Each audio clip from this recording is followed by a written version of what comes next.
Здравствуйте, дорогие друзья! Я рада вас приветствовать на моем канале. Сегодня в данном видео я украшаю вот такой большой торт сердце. Украшать я данный торт буду белково-заварным кремом, итальянской меренгой. Подробный рецепт белково-заварного крема есть на моем канале, я вам ссылку оставлю в описании под данным видео. Варила я белково-заварного крема на него из расчета порции на 250 грамм белка. Здесь самое главное, покажу, как правильно расположить цветочную композицию на этом торте. Внутри данного торта коржи молочная девочка и крем малиновое мороженое. Ссылки на оба этих рецепта, и коржей, и крема, я, конечно же, оставлю вам в описании к данному видео. Здесь этот торт у меня получился вместе с украшением 28 на 28 сантиметров. Торт я уже покрыла белково-заварным кремом. Торт я так сильно не выравнивала, потому что сбоку у меня будут нанесены такие ажурные завитки из крема, а сверху у меня будет обильная цветочная композиция. Насадка здесь номер 13, открытая звездочка, самая маленькая, 3 мм на выходе. Крем у меня здесь просто сиреневого цвета. Я слегка дотронулась буквально кончиком ложки до крема, и он окрасился вот в такой нежно-сиреневый цвет. Здесь камера, к сожалению, не так передает этот цвет, он немножко уходит здесь в розовый. Завитки здесь делаем по тому принципу, что мы постоянно их располагаем в разные стороны. Здесь нужно постоянно менять ракурс этих завитков, чтобы смотрелось красиво. Для зимних тортов, кому захочется сделать именно в голубом каком-то цвете вот эти завитки, вот эти барельефы смотрятся очень красиво.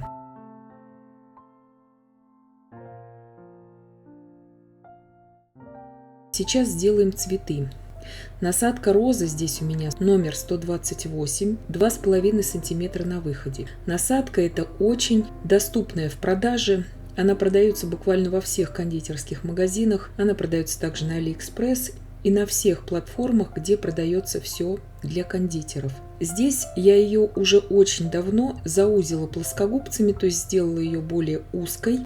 Также у меня есть и другая насадка, которая у меня осталась в первозданном виде, в котором она пришла от производителя ко мне. Но очень удобно именно делать все насадки более узкими при помощи плоскогубцев. Здесь делаем красивые садовые розы. Очень важно здесь заметить, что насадка номер 128, держим ее перпендикулярно кондитерскому гвоздику. Розы я делаю здесь все разного размера. Делаю и крупные, и мелкие розы, и также бутоны. Крупные розы у меня пойдут на начало цветочной композиции, и когда она у меня будет спускаться вниз, конечно же, делаем их более мелкими.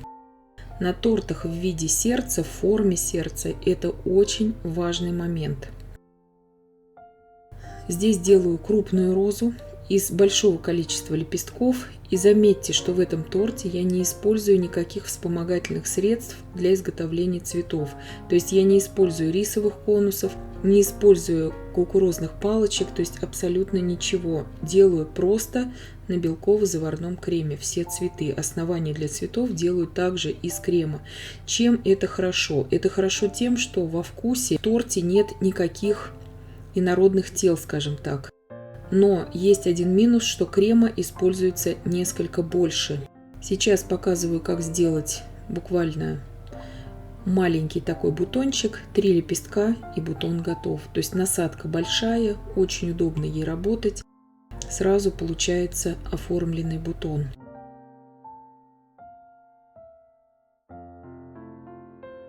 Теперь сделаем хризантемы. Для хризантем я взяла, также здесь делаю основание. Насадка у меня здесь для белого крема 8 мм открытой звездочкой. Здесь у меня кондитерская насадка хризантема номер 80. Хризантемы я делаю 3 лепестка внутри. Следующий ряд лепестков, второй ведем такой маленький, третий уже повыше ряд лепестков, и четвертый ряд лепестков вот здесь уже начинаем отклонять каждый лепесток уже немного в сторону. И таким образом цветок раскрывается. Крем здесь не должен быть таким крутым, плотным, но и не жидким. Это очень важно именно в изготовлении цветов. То есть если у вас крем перевзбит, белково-заварной, то цветы уже не получится. Вы можете его слегка развести тогда просто холодной кипяченой водой. Буквально добавляйте туда, если у вас очень крутой крем, многие спрашивают, как с этим бороться, добавить туда буквально пол чайной ложечки холодной кипяченой воды и просто его слегка перемешать. Но это относится к тем, у кого очень мощные миксеры от 1200 Вт и выше. Вот такие цветы получаются. Также делаю обязательно несколько маленьких бутонов, потому что они мне тоже пригодятся для украшения данного торта.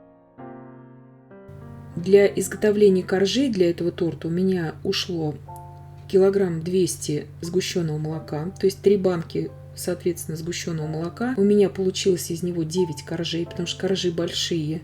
Коржи я выпекала по 27 сантиметров, но торт мне нужен был большой. Торт высокий, 11 сантиметров в высоту. Кремо-малиновое мороженое для начинки у меня ушло весом примерно 2 килограмма. Торт большой, большое количество порций. Сейчас покажу, конечно же, как правильно расположить эти цветы. Свои наработки также расскажу о том, как их лучше располагать именно на торте сердце. Торт сердце относится также уже к 3D тортам. Кто-то скажет, что любой торт это 3D торт, да, но принято называть все формы, помимо круглых, квадратных и прямоугольных, называются в кондитерском деле уже 3D тортами.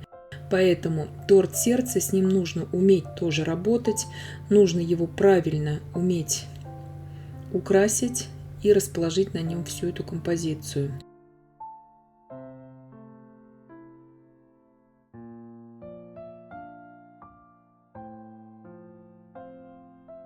Делаю бутоны. Бутоны здесь очень важны. Я здесь заготовила уже заранее, высушила цифры из мастики. Я их сделала в молде, слегка покрыла перламутровым кондурином. Здесь я отсаживаю для крупных цветов именно основание из крема. Ни в коем случае у уже вот острого угла сердца я не отсаживаю никакой дополнительный крем. Иначе вся эта композиция будет смотреться очень громоздко и некрасиво. И выставляю самые крупные розы. Начинаю с самых крупных роз. Также выставляю самые крупные хризантемы сейчас по бокам. То есть наша задача сейчас свести эту композицию уже к этому углу на минимум. Между двумя хризантемами ставлю такого среднего размера розочку. И дальше веду уже к низу. Розы буду выставлять, естественно, все мельче и мельче. И поэтому, конечно же, розы здесь и хризантемы нужны совершенно разного размера. Уже за многолетний опыт работы я могу точно сказать, что в форме сердца лучше делать не каскадом всю эту композицию из цветов, а все-таки отдельно украсить верх торта и отдельно украсить боковину торта. То есть не сплошную делать композицию из цветов, не каскадом, а все-таки две отдельно стоящих композиции здесь. Надеюсь, что я понятно объяснила. Потому что на торте в форме сердца это зачастую будет смотреться как такой прерванный водопад, если мы делать будем сплошную композицию из цветов. На боковину торта также устанавливаю цветы, то есть просто ножницами. Их раскрыли, и когда ставим цветок, тут же ножницы закрыли, и тем самым уже цветок у нас приклеивается на крем. Здесь цвет роз у меня персиковый такой красивый получился благодаря тому, что я взяла гелевый обычный красный краситель, дотронулась буквально капелькой до крема, и получился вот такой нежный персиковый цвет. Из насадки той же самой розы я сделала вот такие розовые бутоны. Здесь я окрасила цвет крема в фисташково-зеленый. Просто из переходника для насадки я делаю основание для цветочков гипсофилы. Здесь можно этого не делать, но я делаю, чтобы торт смотрелся более празднично. С белым цветом можно здесь сделать тюльпаны белые, но я делаю вот гипсофилу сегодня. Насадка у меня здесь 3 мм круг. Она у меня, к сожалению, без номера, но здесь и так все понятно. Насадка тоже очень доступная в продаже. Она также продается в наборах для росписи пряников, такая насадка. Ну и в наборах даже для начинающих кондитеров такая кондитерская насадка продается. Сейчас заполняю все эти зеленые столбики из насадки круг.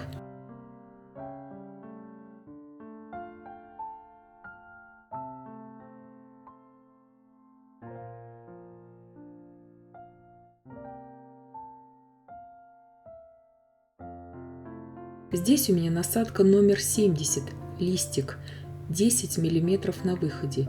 Листья здесь отсаживаю очень избирательно, то есть здесь листьями ни в коем случае нельзя увлекаться, иначе торт будет перегружен вот этой зеленью. Все в торте должно соответствовать именно основной задумке.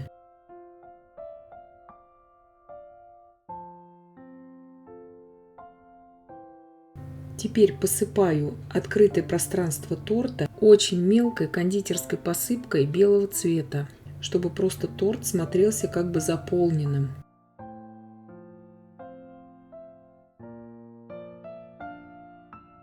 Я люблю изготавливать из мастики вот такие шарики заранее, в цвет торта и в цвет цифр. И также 3 шарика я помещаю в крем. Они очень хорошо у меня уже высохли и дополняют также композицию. Мелкой очень посыпкой сиреневого цвета я слегка украшаю торт непосредственно около цветочков.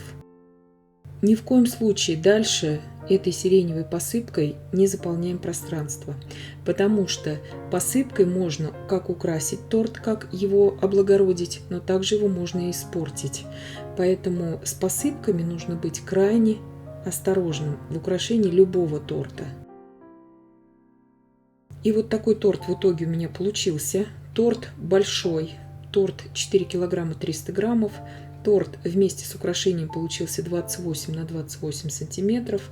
Рассчитан более чем на 20 порций. Внутри данного торта начинка молочная девочка и крем малиновое мороженое. Ссылки я, как обещала, оставлю в описании к данному видео. И я надеюсь, что видео было полезным и познавательным. Подписывайтесь на мой канал, ставьте лайки, пишите комментарии. Я всем желаю больших успехов и до встречи в новых видео.